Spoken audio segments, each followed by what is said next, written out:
But last year there were a lot of riots in France. There's a lot of riots, it's going on for days. Now, the first thing I'm going to say to you is that 200 ministers in the French Parliament got together and brought forward a motion that all hip-hop artists in France should be charged for their involvement in the violence by angering and fanning the flames of the fire. That's how big hip-hop in France is. Now,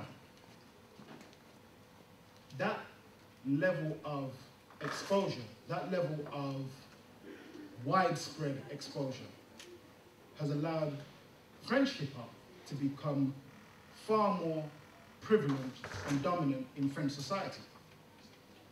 And the other thing is that if you, well, for those of you who speak French, hear hip-hop from France. For those of you who don't speak French, get a translation of hip-hop from France. Everything that almost all the artists over there produce culturally conscious messages, whatever direction they're coming from. And they speak about their environment, they speak about what goes on, they speak about the national front that exists over there. And basically, they have a strong and vibrant hip-hop community. We're English speakers. We're the nearest country to America, where most of our hip-hop influences come from. We don't have that. And the question is why? Why don't we have that? A lot of people turn around and they go, yeah, you know, hip-hop culture, you know, what's going on in hip-hop culture? What's going on now? You know, it's all drugs and women and blah, blah, blah.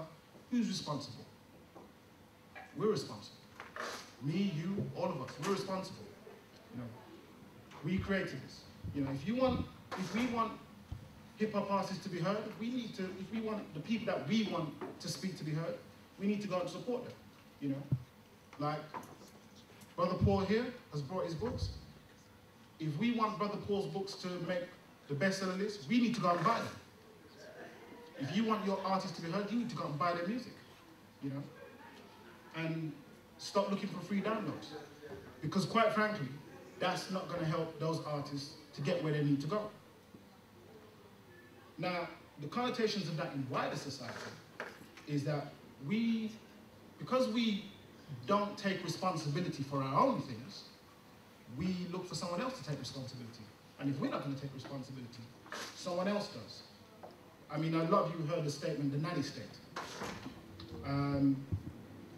Now, we can say, yeah, the government's trying to inflict the nanny state on us. We allow the government to inflict the nanny state on us. We're the ones who, you know, when the government said, well, we think we should do that, you know, not enough of us stood up and said, well, actually, I know how to raise my children. I don't necessarily need you sitting in number 10 telling me how to raise my children. I can raise my children just fine, you know. They say that evil prevails when good men do nothing. And if we sit around and do nothing to help ourselves, to help our environment, to help our youth, that's just what's going to happen. Evil prevails.